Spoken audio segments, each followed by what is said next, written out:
I'm Megha Kapoor. I'm the head of editorial content for Vogue India.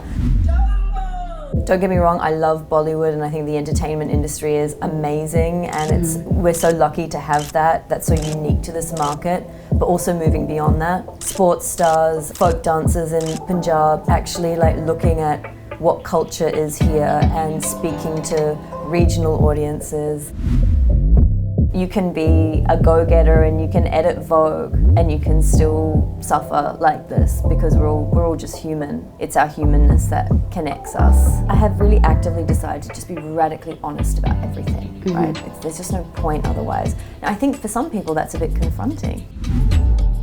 You can be humble and like want to do the best that you can and like feel like you have to keep striving, but you can also have confidence in yourself and you can back yourself, and like both things can be true. The pressure to kind of be so balanced and like well worked out, well fed, like green juiced up and like all of it, but then kind of have an amazing career and like look perfect, and like maybe guys don't seem to have that same pressure. So I also kind of resent it in a way. It's like, yes. Yeah, you can't do everything. The looking perfect thing is a nightmare. You know, I hate doing my makeup. My feeling was, I don't know if I should say this, this is a bit too, but I feel like... Megha. Hello. Welcome to Mumbai's Millennial Mind. Thank you. Thank you for having me. So happy to have you here. Been like in touch with someone from your team for months now, so it's really nice to have you on this couch. In the flesh? In the flesh. But for people who don't know who you are, give me a little bit of an introduction as to who you are, what you do. Okay, who am I? Well, I'm Megha Kapoor. I'm the head of editorial content for Vogue India. I've recently moved to Mumbai. I've been in the role now, gosh, how long has it been? Like a year and a half. Wow. Before that, I was in Sydney, kind of doing my own thing, had my own magazine. I guess I'm like like one of those slashies, an editor, a writer, a creative director, a stylist, just a human. I don't know. Does that kind of sum it up? Absolutely. Yeah. You know, it's so hard for me to talk to you because I really want to do my Australian accent. Oh, please. But I'm really trying to control myself because I'm one of those people that's like, when you hear an accent, you want to do it. Yeah. I'm really going to try not to do it. But Please do. So happy to have you here. Thank you. I really want to start with your journey on, how you got this role at Vogue, because you've told me a story and it's really amazing. It felt a little bit fated, I have to say. So Okay. it was 2021, and I think like we were all just kind of coming out of COVID, and was sort of doing my magazine, and then my friend Margaret, who's at Vogue China, she kind of randomly called me and said, "Hey," and I think I had just put a magazine to bed and was in at the beach at a friend's house, like just trying to like decompress from like deadline pressure, and she was like, "Hey, would you consider Vogue India?" And I was like, "I beg your pardon." And then I didn't hear from her, and then I got contacted by Condé Nast in New York, and then started the interview process, met with Anna, and it, like 6 months went by, and then they were like, "You've got the job." No way. Yeah, so that was like, I think I sort of first heard from Margaret in like May, and then officially came on September 6, 2021. And you were headhunted specifically by Anna, right? Yeah. Crazy. Yeah. So what were you doing with your magazine before? It was kind of, I guess what I might just talk about because it kind of, Imprint was kind of a culmination of my career, I guess, in a way. I started as an intern actually at Vogue India. I studied law and politics, but always loved fashion, like was just obsessed with it. Used to dress like a gothic Mary Poppins, and like, just kind of, but didn't really understand that there was a career path. And then I finished law and was all kind of set to work at a commercial law firm, and actually got really sick and was like, I don't want to do this. So I just ended up in India, and they had this great cadetship program. So was a writer and was mentored by the wonderful Bandana Tiwari, who still contributes to us, who's an amazing talent. And then ended up at Vogue Australia as a fashion assistant, was there for a while, and then kind of left and went and was a fashion director at this kind of indie mag called Oyster, which was very cool back in the day. And then I just kind of came out of that going, I really just want to do my own thing. I want to create my own culture. Back then, the independent magazine space wasn't as sort of full as it is now. So Imprint was kind of born out of that. It was very much just kind of a reaction to just wanting to create the content that I wanted to do and create the environment that I wanted to create. And yeah, luckily we had some like Chanel came on board in the second issue, and Hermes came on board, and my God. Yeah, so it was just kind of, it was a beautiful biannual publication, and was really all about, which, you know, I think hopefully carries through to Vogue India now, was about not seeing fashion in a vacuum. It was about intersectionality, and, you know, like I think everything kind of feeds into everything else. So that was kind of the rationale and like the purpose of Imprint. Yeah. And then you got the call from Vogue India, and then you moved to Mumbai. Yeah, it was a bit of a process to get here. It took some time, so I was on Zoom quite a bit. Wow. I think for like 10 months or something. Oh my gosh. Yeah, so it took a while, but you know, I think everything does happen for a reason, and you know, it was, and to be here now feels amazing, and it's just yeah, it's been quite the journey, but an amazing journey. Yeah, I love it here. I was just saying before off camera, I want to move here. It's literally just such a lovely city, and everyone is so kind and friendly, which is, I know I keep saying it so much, but I just really didn't expect everyone to be so collaborative here. Yeah. And just so helpful. But, you know, moving from Australia to here, you know, India's such a rich and complex country. Yes. What challenges did you kind of face? A lot, you know, and I think, I mean, as, you know, growing up as a immigrant in New Zealand, and then kind of being, you know, a brown girl in a white country in a way, you know, and then you kind of come here and it's like, I'm Indian, but then I haven't grown up here. So, you know, just kind of dealing with that, where do you belong, where are you from? And then obviously the great privilege and pressure of kind of representing India for Vogue, and finding, you know, and speaking to people here.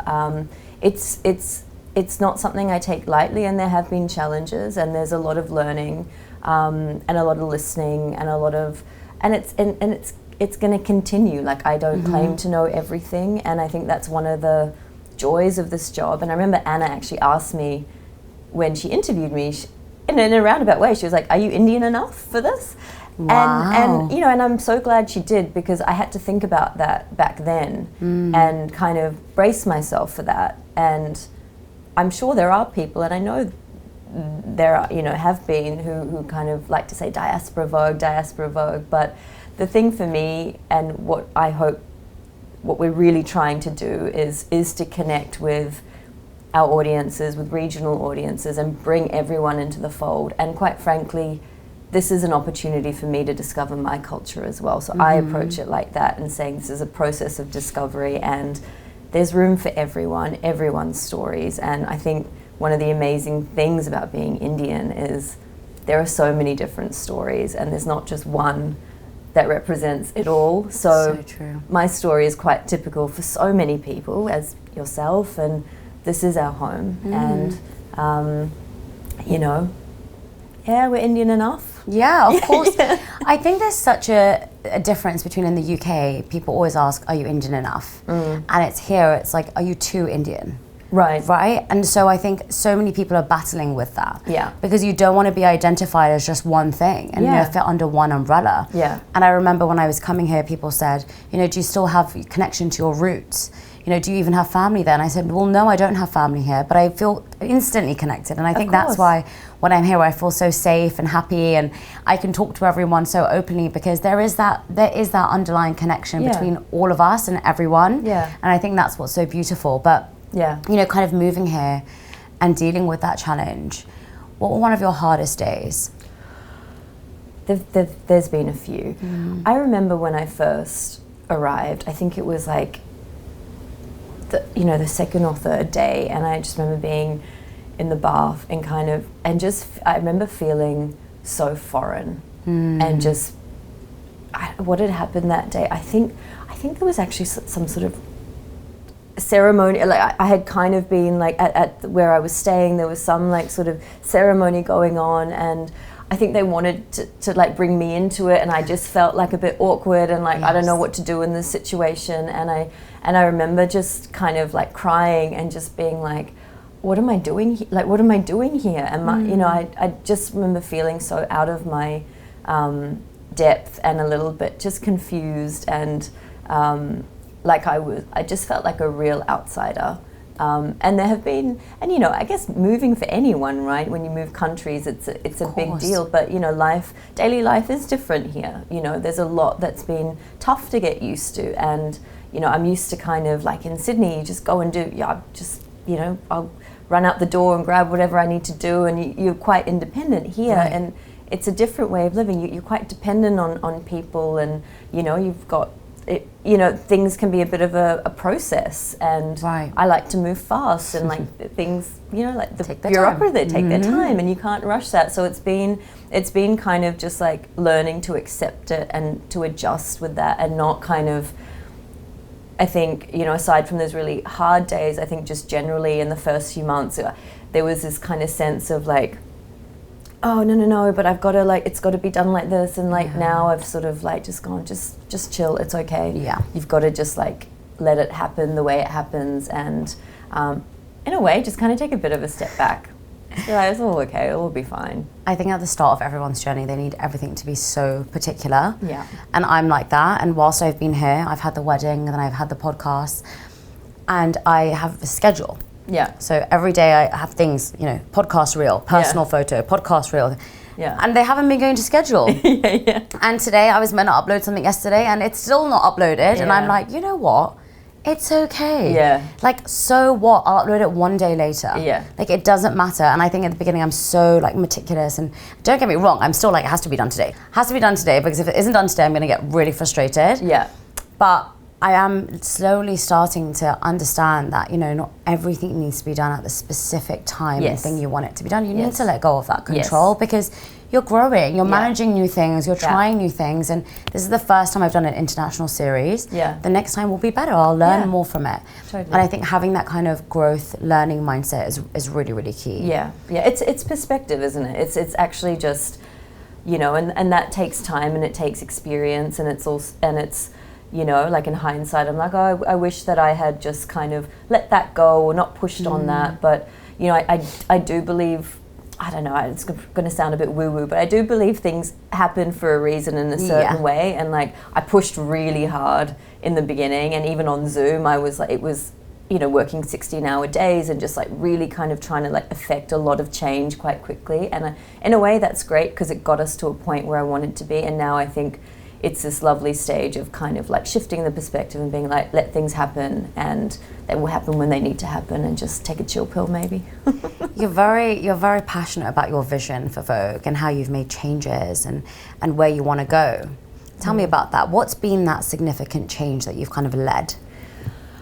I mean, I think first and foremost has been an aesthetic change, I think. Like we had Vogue Reset, and that was really about just trying to sort of put forward a new aesthetic vision for what Vogue India represents. Something that felt a little bit more current, that was more visually led, that was just a little bit more in sync, I think, with, like a standard of image making and visuals that I was happy with.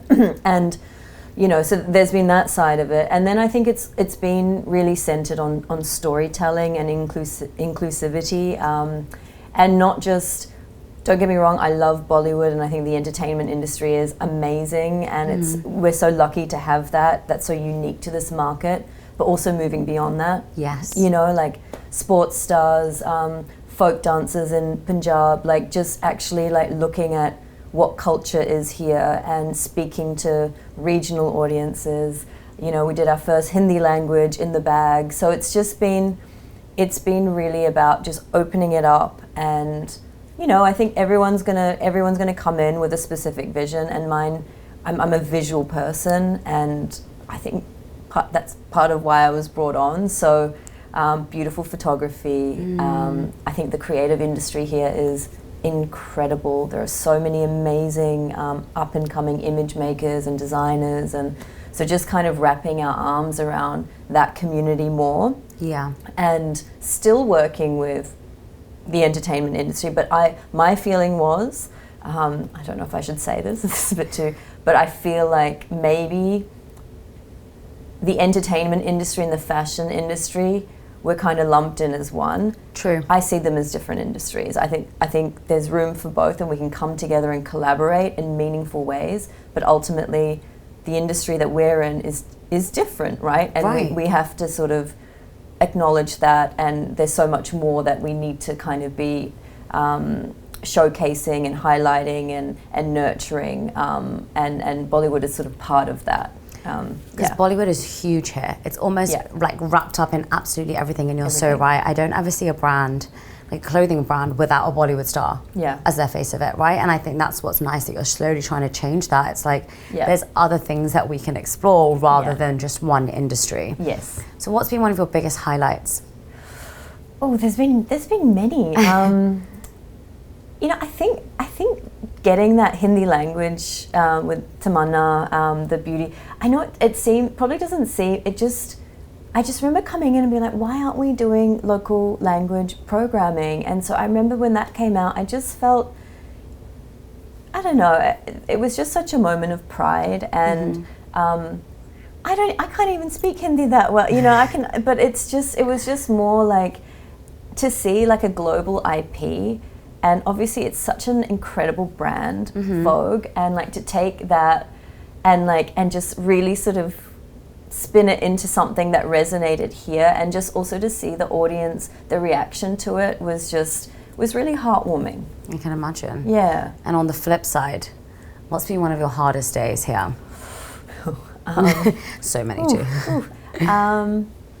Sometimes things can be a little bit of, as we were talking about, a struggle. So and also honestly, like when you're working in a big company and with many sort of like players involved, and you know, coming in as an outsider, and sort of having to kind of navigate and getting people to trust you. Yes. And say, let's give that a go, and like shift thinking, which is definitely happening. And also people need to get used to you. So I think what I've struggled with a little bit, you know, in terms of just like the work has been, you know, sometimes it's like, hey, you could trust me on this, or like, you know, I'm not coming in trying to like take over. Like I want to work with you, and it's just been that push and pull has been tough. You've talked to me personally about some mental health struggles you had. Yes. Talk to me about that and how you kind of came out of that. Yeah, I mean, I've been really open about, and I think it's important to be open about, you know, issues around anxiety and depression. And I was diagnosed with depression and depressive anxiety disorder a few years ago. And it's been, I think one of the things that's been really helpful is actually just not seeing it as that I'm a failure. You know, just seeing it as something that is a part of who I am, and accepting that about myself. And a lot of that acceptance has come from being open about it, and not shying away from it. You know, I have my good days, I have my bad days, as everyone does. There's not like a finite sort of moment where I went, I'm okay now, you know, but it's a process. I think that's one of the most amazing things though about being a woman, and like, you know, being in like your mid-30s, and I think just that process of shedding and just kind of like growing up has been, it's been a really intense one for me with this job, you know, and moving and all of that. So I've really done a lot of work on myself, and there's been a lot of self-discovery, but I hope I'll just continue to be open about it, and I just hope that if you know, it's okay. You can be a go-getter, and you can edit Vogue, and you can still suffer like this, because we're all just human, and I think it's our humanness that connects us, and yeah, I think honestly, like, it's being open about it has helped me in sort of forging connections with people and not just seeing you as like, you know, but it's a process, you know. Right now I'm in a really good space. Yeah. Really, really good space. But a few months ago, not so much. So it's being cognizant of that. Like, there are ebbs and flows, and just being conscious of like what the triggers are and actually recognizing them. Probably shouldn't be drinking so much coffee, to be honest. The same as you.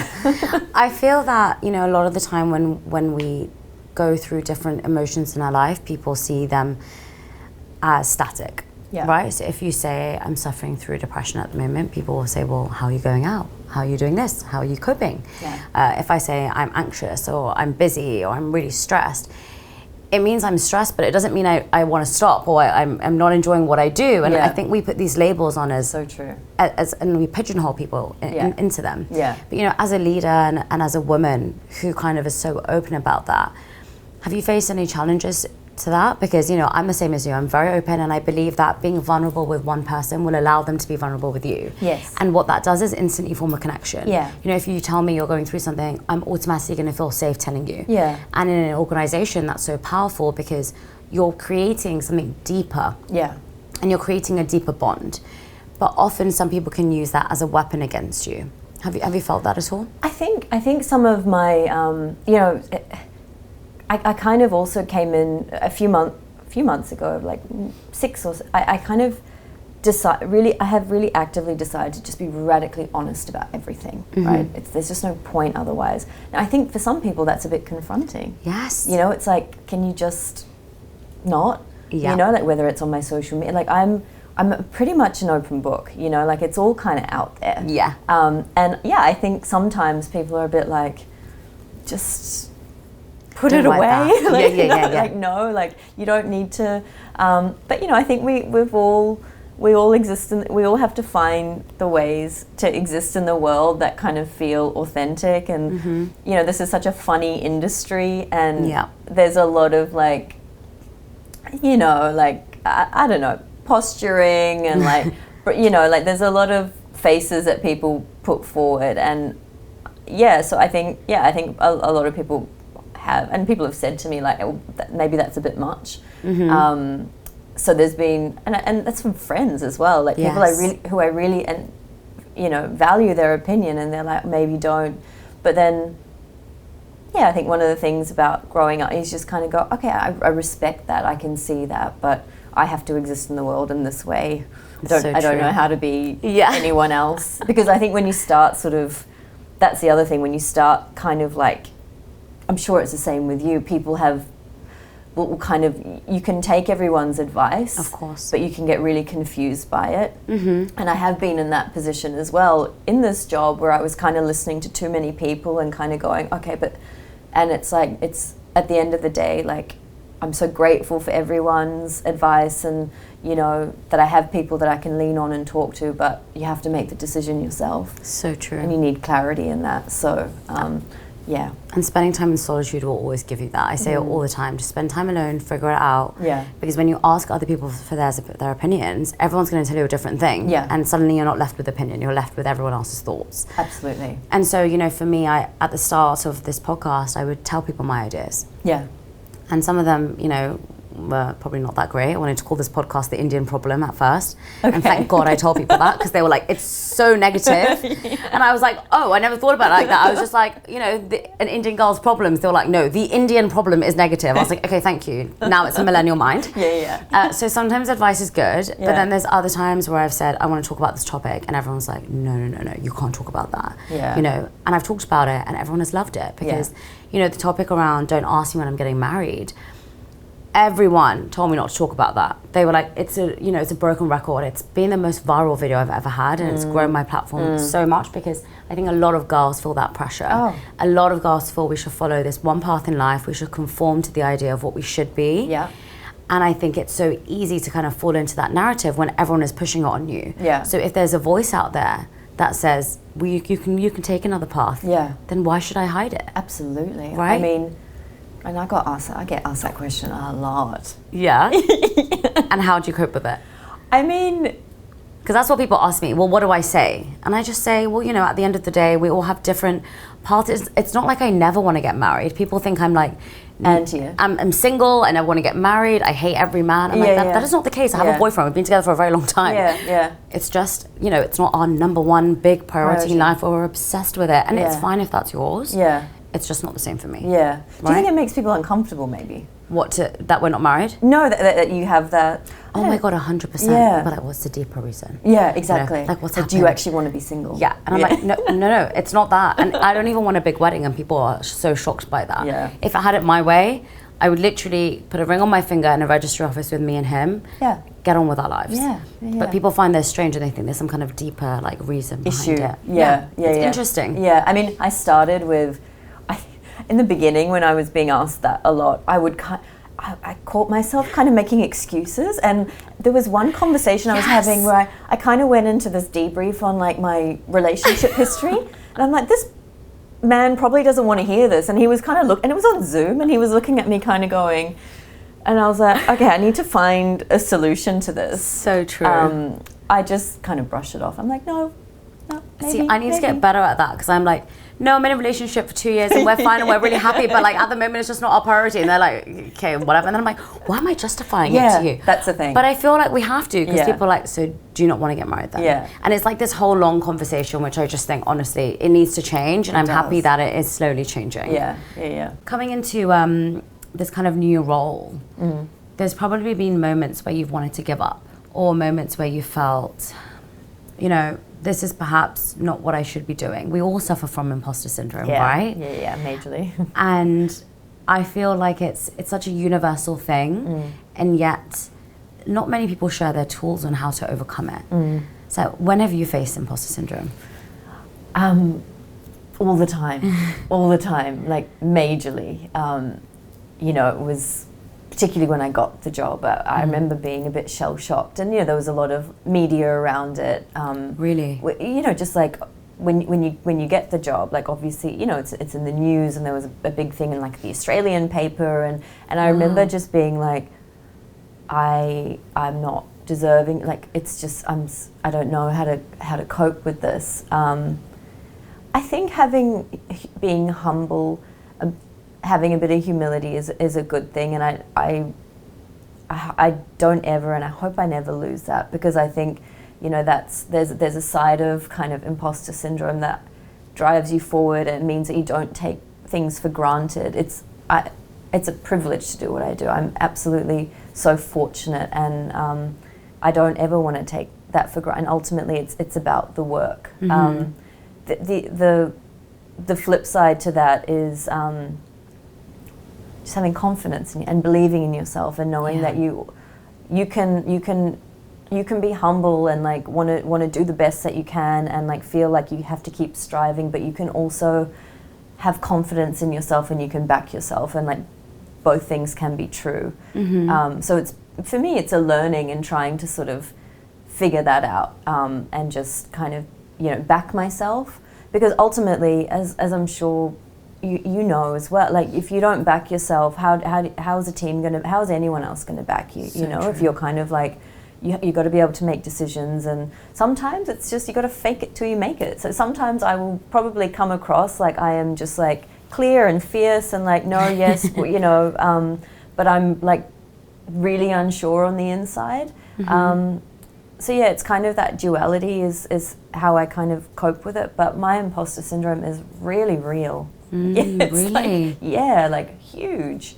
And in that moment, how do you kind of overcome it? So something I do is, you know, when I'm giving a speech or I'm giving a workshop or a talk or something, or even sometimes before I have a guest, I just think, well, they chose to be here. Yeah. They chose to be here. I didn't force them. I haven't paid anyone. I've never paid anyone on this podcast, which people find really strange.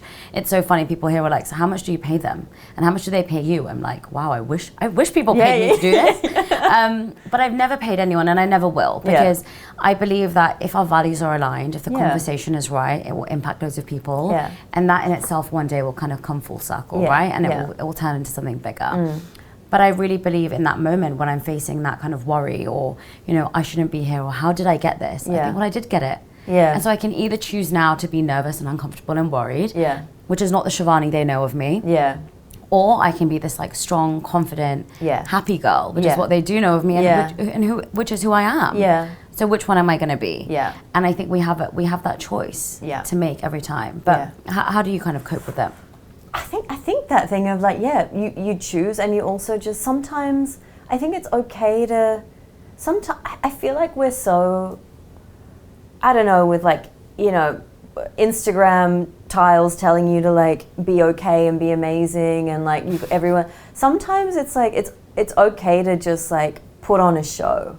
You know, sometimes if I'm really like, I remember like for Forces of Fashion, I was really nervous, you know, and I'm very happy, I'm very comfortable public speaking, like that doesn't, but this was kind of it was, Anna was in town, you know, like I was in conversation with her, I had to go out, and it wasn't speaking to her, I remember having to go out and address basically the industry and kind of for the first time, like be there as Megha, the editor of Vogue India, addressing the industry and just kind of looking everyone and looking out into that crowd and just, you know, kind of turning up, not behind Zoom, not behind like not behind anything else, but like actually here I am, full frontal here, you know, like, you know, and I remember going out and I had a shake. Yeah. And I lost a word or something. I hate that. And I just kind of like,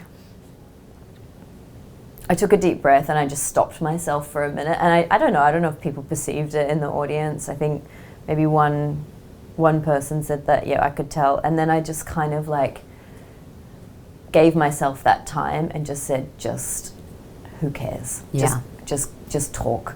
You can talk. Like just go for it and talk. You're here now. There's literally no turning back. There's nowhere you can go. So that, you know, and part of that was, and sometimes, I think you can feel a certain way on the inside and that's okay, and present in another way. I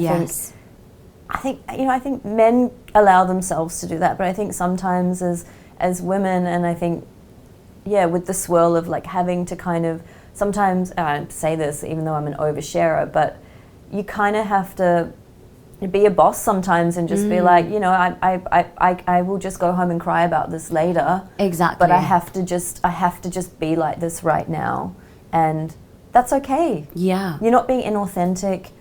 You don't need to like, you know, like sometimes like that's a job that you have, and you're in a powerful position and you've just got to own it. And I think the difference is like men allow themselves to make mistakes. Yeah, a lot. I've noticed.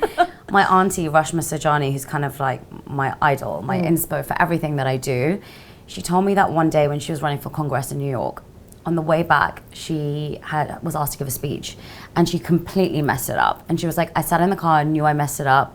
My husband told me I messed it up. But there's nothing I can do about it now. Yeah. I messed it up. Yeah. And I remember when I gave my TED talk recently, I was so scared. I weed 4 times in 8 minutes. Oh, like, I just was going up and down in the lift. I was just so nervous. And now every time I do something, I just think, well, if I mess it up, what a funny story it's going to be. Because I'm at the start of my journey.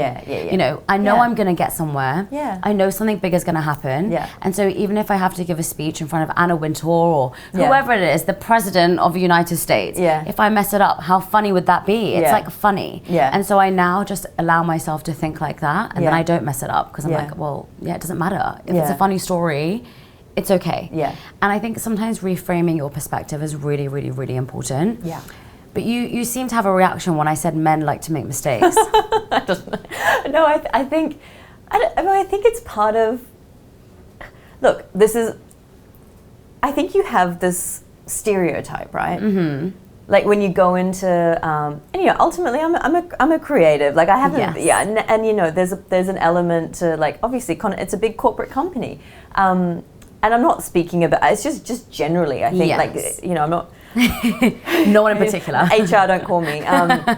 But yeah, like I think there's this, as you sort of grow up and you kind of have more experience and you interact with more people as a woman, and you kind of used to like, whether it was TV shows or whatever, like seeing men in big positions and suits who were kind of making decisions and kind of like knowing it all, right? And just having this like knowledge of everything. And I think that for me has come, it's like, it's a fallacy. Yes. You know, like we know, like if you do the work, we know as much. You can learn it, yeah. Yeah, you got to know your shit. And I think women have superpowers in that sense. Like the women that I work, like they know their stuff, and I think men have gotten away with just kind of like feeling like they have a right to certain things and a right to be in certain positions without having to, like, you know, maybe I think we work harder. I agree. I think it's more for us, we have to be shy. We don't want to be arrogant. We don't want to tap into this masculine energy of dominating the room. And when we do, sometimes it's not even the men that are criticizing us, it's the women. Yeah.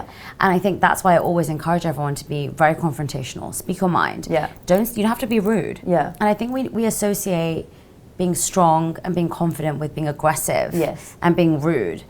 Whilst with men, it's like, wow, that's so sexy if they're so strong and confident and powerful and walk into a room. Yeah. Whilst for a woman, it's sometimes uncomfortable because I think for a lot of people, especially in our generation, we haven't seen women like that. Yeah. You know, I don't know a lot of women who are like that in my mum's generation. Yeah. You know, they're very shy, they're very timid, they're very yes women.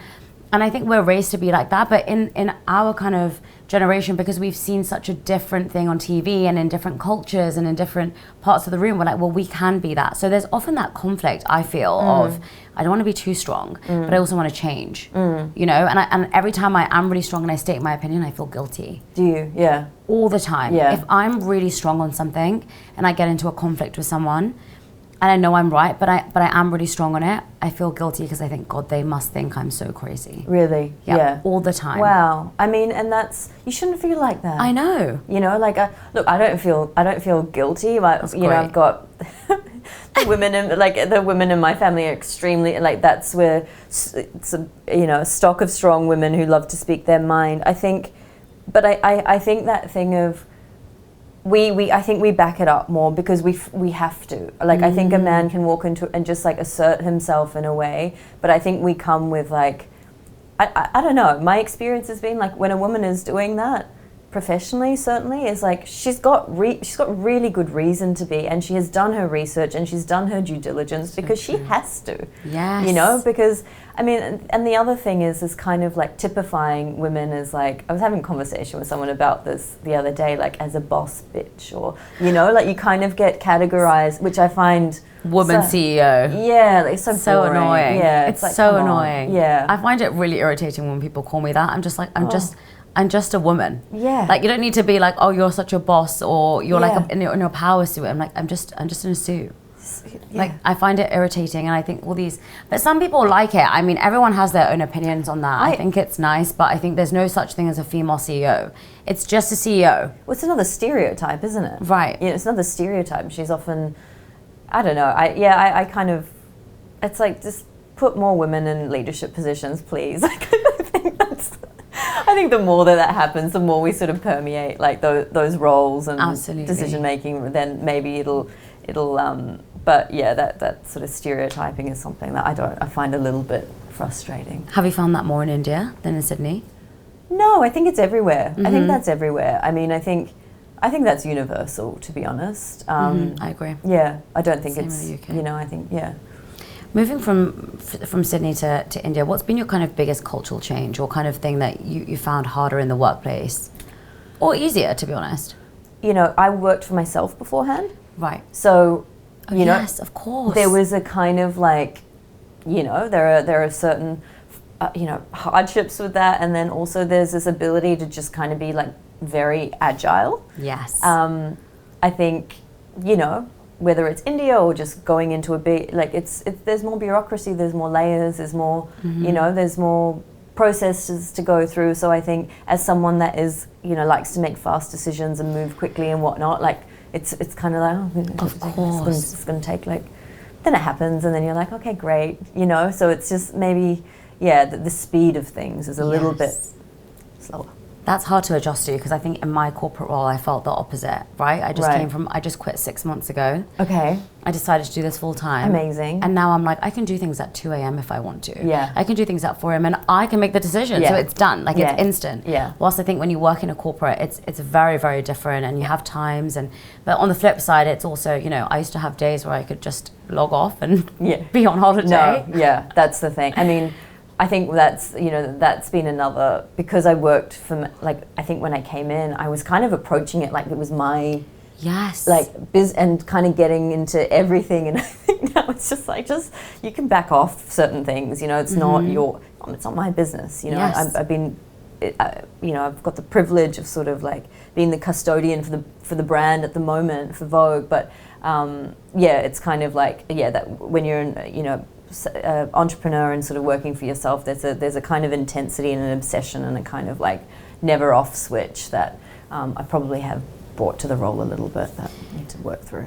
There's a lot of people that would be listening to this saying we're encouraging hustle culture. Yeah, right? Sorry, yeah. I'm the same as you. I think that it's so tricky because, you know, everyone wants to do something and no one wants to work hard, right? Like, if you want to be amazing at something, unfortunately, you do have to work hard. If you want to get good grades in school, you have to work really hard, right? Yeah. So at all points in our life, we kind of go through that.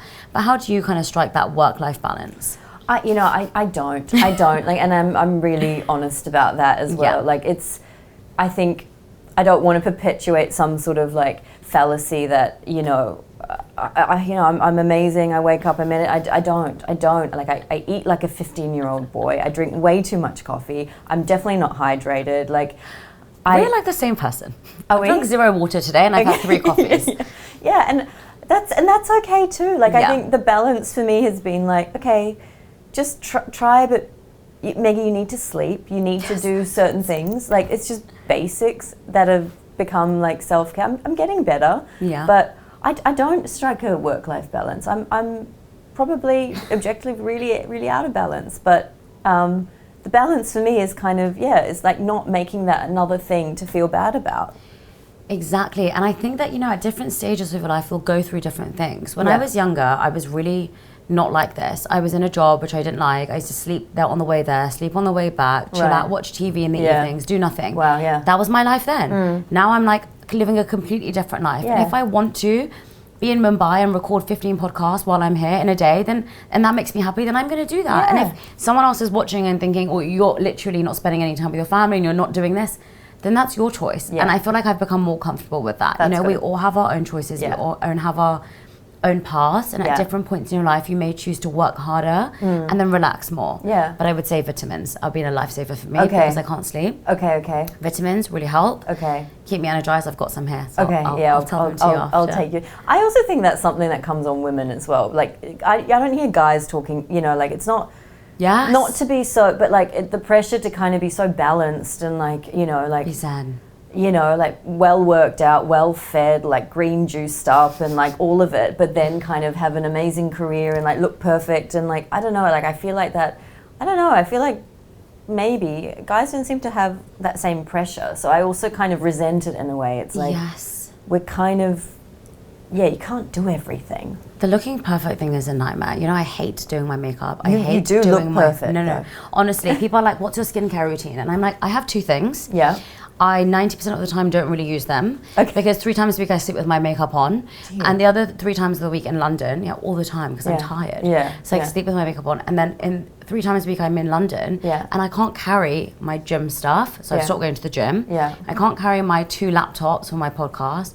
I can't carry my clothes for the podcast because I can't wear them into London. My commute is an hour, and I can't carry my heels and my trainers and everything in one bag plus food.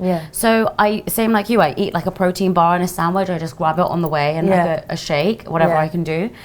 And my makeup, by the way, because I do my makeup on the train. Some people are like, what's your skincare routine? I'm like, I'm so sorry to disappoint you. I just don't have a 9-step skincare routine. If it's there, it's there. If it's not, and I go somewhere and they give me like a mini eye cream and a mini face cream, that's in my makeup bag and I use that. When that runs out, I get another sachet. You know, I'm so sorry. I think a lot of people think that. They look at you disappointed. Yeah, so many people here are like, do your skincare routine. So I showed them. I was like, this is the one product I use. This is another product that I'm going to try. It's unopened, as you can see. Yeah. But it's funny, I think that, you know, we all believe that, you know, everyone has the same path and we all should follow into that. But sometimes it's nice to hear that not all of us are perfect. And I'm sorry for women to get ready and to do their hair. It's a bane of my life. Oh. It is the bane of my life. But I still succumbing to this pressure of wearing makeup. One day when we do this bedroom series, sorry, that sounds really, really rogue. It's not a bedroom series. Feet up series. Then we can wear no makeup and have our hair in a bun and chill. Yeah, that'd be nice. So. I mean, I have to say, I've got it down to, like, I came here with wet hair. It might still be a bit wet. No, it's not. But, yeah, who's got the time? Cares? Who's got the time? Like, I smear it on. Like, I probably, you know, like eyeliner is like, ever since I've moved to Mumbai, I'm really loving wearing eyeliner. Yeah. I use the same brush for my setting powder, my bronzer, and my blush. And then the foundation. Same blush. What? Foundation as well? Because after I use this blush or foundation, but then you have to like blend it a little bit. Okay. So I just blend it. Your makeup is, I mean, it's very well done, I have to say. You could go in there and see it's one bag. Okay.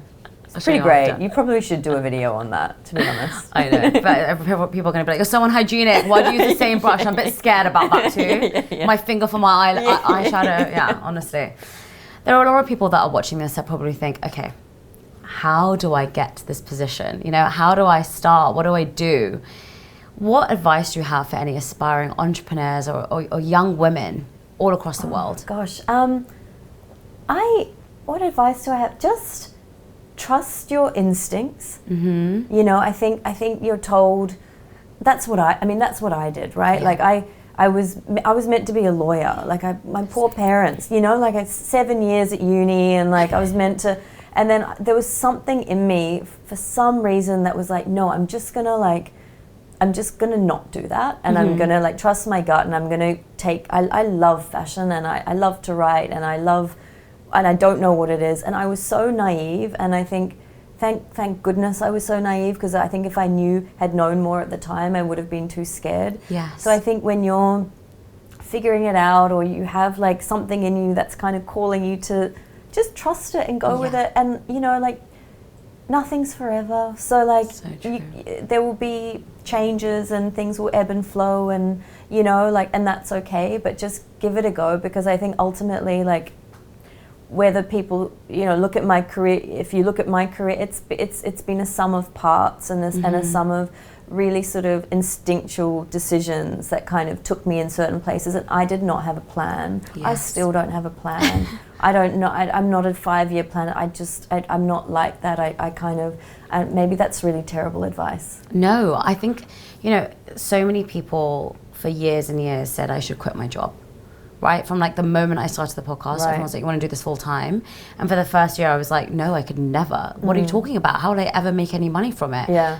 In the second year, I kind of was like, okay, this is kind of cool. And then last year, it's only been 2.5 years, but at the end of last year, when my platform was growing, I remember thinking, like, if I got to do this every day, how happy would I be? Yeah. And my parents were like, do not do it. Don't take the risk. What are you going to do? You don't have a house. You're not married. How are you going to have kids? What are you going to do? And I remember thinking, look, if I don't do this now, then I will never do it. Yeah. Because I love it now, and I think I'm good at it now. So why don't I try? Yeah. And I think taking the risk was the best thing I ever did. Yeah. And I wish now I took it earlier. And I think, you know what? Like you said, nothing is forever. Yeah. I said to myself, I'm giving myself a year. Yeah. I'm 6 months in. Yeah. If after 6 months it doesn't work out, I'll still have my corporate job. And what's so amazing on this podcast is there's so many powerful Indian women who I've met, and all of them have told me that they studied law. So there must be something that we all had in common of our parents were like, you're good, you're really strong, you're argumentative, you can portray yourself well. Yeah, you're good at English. Yeah. You can convey yourself in a strong way. Yeah. Be a lawyer. Be a lawyer. And that's what I mean is that, you know, we believe that these characteristics will equal this job. Yeah. But actually there's so many different roles out there, and we can carve our own. That's the thing, and you don't know. I mean, look, when you're at school, you just have no idea. Of course. Like, you don't know what's. I mean, maybe kids are more savvy these days with social media. I don't know. Like, but yeah, I think you have to trust your gut and be instinct, and you know, I think ultimately, like, don't be scared, because you will figure it out, and I don't know.